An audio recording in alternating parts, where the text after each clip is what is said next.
নমস্কার বন্ধুরা, এই চ্যানেলে আরেকটি পর্বে তোমাদের সবাইকে স্বাগত। তো বন্ধুরা, তোমরা কেমন আছো? আশা করি দেশ কিংবা দেশের বাইরে যেখান থেকে আমার এই ভিডিওটা দেখছো তারা সবাই ভালো আছো এবং সুস্থ আছো। তো বন্ধুরা, প্রতিদিনের মতো আজও কিছু টিপস নিয়ে চলে এসেছি, এর সাথে নিয়েছি নতুন একটি ধাঁধা। তো বন্ধুরা চলো দেরি না করে দেখে ফেলি। বন্ধুরা দেখো, আমি নিয়ে নিলাম চাবি। আর দেখো এরকম ধরনের কিন্তু চাবি, আমাদের প্রত্যেকটা চাবি, তালারি চাবি কিন্তু দুটো তিনটে করে হয়। তো যে বাড়তি চাবিটা সেটা আমরা কোথায় রাখবো আর রিং ছাড়া রাখি কি করে, তো আমাদের এখানে সেখানে পড়ে হারিয়ে যায়। তো দেখো এভাবে যদি আমরা সেফটি পিনের সাহায্যে এটাকে সুন্দরভাবে গুছিয়ে রেখে দিই তাহলে কিন্তু আমাদের আর চাবিটাও হারাবে না, আর জিনিসটা কিন্তু গোছাতে হবে না, খোঁজাখুঁজিও আমাদের করতে লাগবে না। তো অনেকটা সময় কিন্তু আমাদের খোঁজাখুঁজি করতে অনেকটা সময় নষ্ট হয়ে যায়। তো এভাবে রাখলে কিন্তু যেখানেই রাখো না কেন, দেখো অনেক চাবি রাখা যাবে, এটার মধ্যে কিন্তু আরো রাখা যাবে চাবি। তো এভাবে রাখলে কিন্তু আমরা চট করে চাবিটা পেয়ে যাব। তো চলো বন্ধুরা পরের নাম্বার টিপসটা দেখে নেই। তো বন্ধুরা দেখো, এখানে নিয়ে নিলাম আদা। আর আমাদের কি হয় যে আদা যখন আমরা ছুলি তখন কিন্তু আমরা বটি দিয়ে যখন ছুলি তখন কিন্তু অনেকটা আদাই নষ্ট হয়ে যায়। তো চাকু দিয়ে করলেও কিন্তু সেটাই হয়, অনেকটা আদা নষ্ট হয়ে যায়। তো দেখো এইভাবে চাকুর উল্টো পাশ দিয়ে যদি আমরা এইভাবে টেনে নেই তাহলে কিন্তু পরিষ্কার হয়ে যাবে, খুব সুন্দরভাবে, তাড়াতাড়িও পরিষ্কার হবে এবং এই আদা কিন্তু এক ফুটা আদাও কিন্তু নষ্ট হবে না, খুব সুন্দরভাবে উপরের খোসাটা কিন্তু ছেড়ে যাবে। তো এইভাবে তোমরা করো। তো বন্ধুরা, টিপসটি তোমাদের কাছে কেমন লেগেছে? ভালো লাগলে অ্যাপ্লাই করো। তো দেখো একদমই কিন্তু আদা লেগে নেই, খুব সুন্দরভাবে অল্প সময়ের মধ্যে খুব সুন্দরভাবে কিন্তু পরিষ্কার হয়ে যায় এইভাবে আদা। তো চলো বন্ধুরা পরের নাম্বার টিপসটা দেখে নেই। তো বন্ধুরা দেখো, এখানে নিয়ে নিলাম রসুন। আর রসুন আমাদের ছুলতে গিয়ে কিন্তু হাতের নখগুলো প্রচন্ড ব্যথা, নখের জায়গাটাতে কিন্তু খুব প্রচন্ড ব্যথা করে।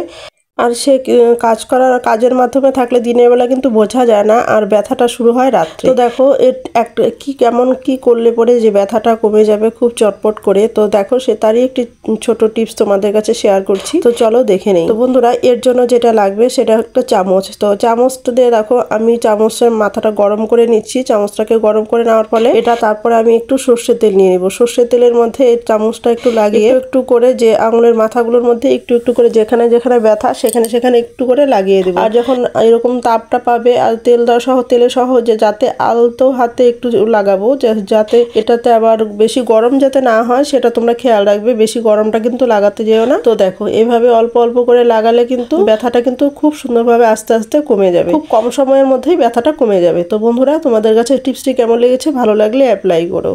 চলো বন্ধুরা পরের নাম্বার টিপসটা তাহলে দেখে নেই। তো বন্ধুরা দেখো, এখানে যে আমাদের কলগেট রয়েছে গ্লিস্টার, তো এখানে তোমরা যে কোনো এরকম যে ধরনের বড় মুখ আলা যে কোনো জিনিসে এরকম যেগুলো হয় না মুখগুলো, তো সেইগুলো দিয়ে কিন্তু দেখো আমি দুটো নিয়ে নিলাম। এই দুটো দিয়ে কি করব সেটা কিন্তু তোমাদেরকে অবশ্যই দেখাবো। তো দেখো এটা কিন্তু এত সুন্দরভাবে একটি অর্গানাইজ তৈরি হয়ে যাবে সেটা তোমরা ভাবতে পারবে না। তো দেখো এটার জন্য যেটা দরকার, আমার সব থেকে দরকার আগে ডবল টেপ নিয়ে নিলাম এখানে। আর ডবল টেপ একটু বেশি পরিমাণেই লাগবে, একদম ছোট নেওয়া যাবে না, একটু বড় টুকরো করেই কাটতে হবে। তো দেখো এটা আমি নিয়ে নিলাম, তারপর আমি একটার মধ্যে পিছন পাশে এইভাবে লাগিয়ে দিলাম। তো এটার পর ওইটা কিন্তু আমি উপরে আর একটা আছে সেটাও কিন্তু আমি এটার মধ্যে লাগিয়ে দেবো। তো আগে কি করব দেখো, এইভাবে আমি কেটে নেব।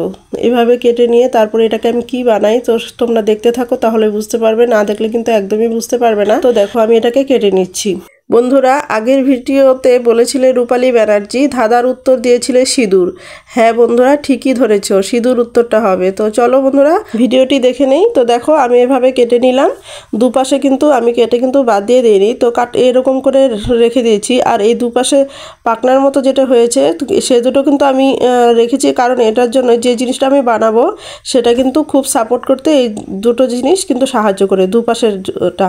তো দেখো আমি কি করছি। তো এইভাবে দেখো বন্ধুরা, আমরা মোবাইল কি করি, রান্নাঘরে যখন আমরা রান্না করতে থাকি বা কোনো কিছু করতে থাকি তখন কিন্তু দেখো আমরা কিন্তু মোবাইলে কিছু দেখতে দেখতে বা শুনতে শুনতে কোনো কিছু আমরা কিন্তু করতে থাকি, রান্না করতে থাকি। তো সেখানে যদি এরকম করে স্ট্যান্ড তো যদি বানিয়ে নেই তাহলে কিন্তু আমাদের খুব সুন্দর একটি মোবাইল রাখার স্ট্যান্ডও হয়ে গেল। তো দেখো আমি কতটা নাড়াচ্ছি, সেখানে কিন্তু কিচ্ছু হচ্ছে না। তো এটাকে তুমি এখান থেকে ওখানে সরিয়ে রাখবে, তবুও কিন্তু কিচ্ছু হবে না, খুব সুন্দর একটা অর্গানাইজ তৈরি হয়ে গেছে। তো বন্ধুরা তোমাদের কাছে কেমন লেগেছে? তো দেখো আমি আঙুল দিয়েও দেখাচ্ছি, তোমাদের কাছে কেমন লেগেছে? ভালো লাগলে অ্যাপ্লাই করো। তো চলো বন্ধুরা পরের নাম্বার টিপসটা দেখে নিই। তো বন্ধুরা দেখো, এখানে নিয়ে নিলাম সিলিন্ডার। আর সিলিন্ডার আমাদের তো গ্যাস যখন শেষ হয়, বিশেষ করে তো শীতকালে এরকমটা বেশি হয় যে গ্যাস যাওয়ার কথা ছিল একবার, সে গ্যাস হয়তো 25 দিনে শেষ হয়ে গেল। তো এরকমটা কিন্তু হয়েই থাকে শীতকালে, কেন গ্যাস নিচে জমে যায়। তো অনেক বিয়ে বাড়িতে তোমরা খেয়াল করবে যে সিলিন্ডারে শীতকালে গরম জল ঢালা হয়, যার ফলে কি হয়, ভিতর নিচে যে সিলিন্ডারটা জমে থাকে সেটা কিন্তু আর জমে থাকে না। তো দেখো নিচেও যদি তোমরা একটু এখানে যদি চটের বস্তা দিতে পারো তাহলে খুবই ভালো হয়। সবসময় যদি তোমরা চটের বস্তার উপরে রাখতে পারো। তো আমাদের তো সম্ভব নয় গরম জল ঢেলে রান্নার সময় এটাকে ব্যবহার করা। তো আমরা কিভাবে সিলিন্ডারটাকে গরম রাখতে পারবো তারই একটি ছোট্ট টিপস তোমাদের কাছে শেয়ার করছি। তো দেখো এইভাবে আমরা সিলিন্ডারে যদি এরকম পুরনো সোয়েটারগুলো হয় না, পুরনো সোয়েটার যদি এইভাবে আমরা পরিয়ে রাখি তাহলে কিন্তু গ্যাসটা অনেক গরম হয়ে থাকবে। গরম হওয়ার ফলে কিন্তু গ্যাসটা কিন্তু নিচে একদমই জমে যাবে না। তো তোমরা বন্ধুরা অবশ্যই বাড়িতে ট্রাই করলেই বুঝতেই পারবে কতটা উপকারী এই টিপসটি।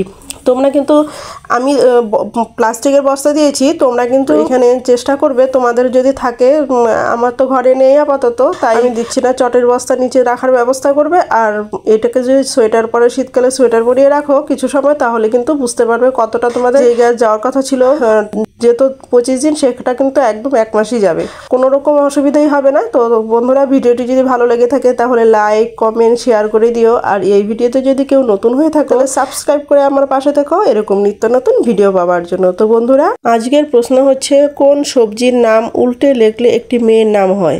তাড়াতাড়ি দেখে ভিডিওটি কমেন্ট করে জানিয়ে দাও তোমাদের জানা থাকলে, আর সাথে তোমাদের জায়গার নামটা বলতে ভুলো না কিন্তু। বন্ধুরা আজ এই পর্যন্ত, দেখা হবে নেক্সট ভিডিওতে। কেমন?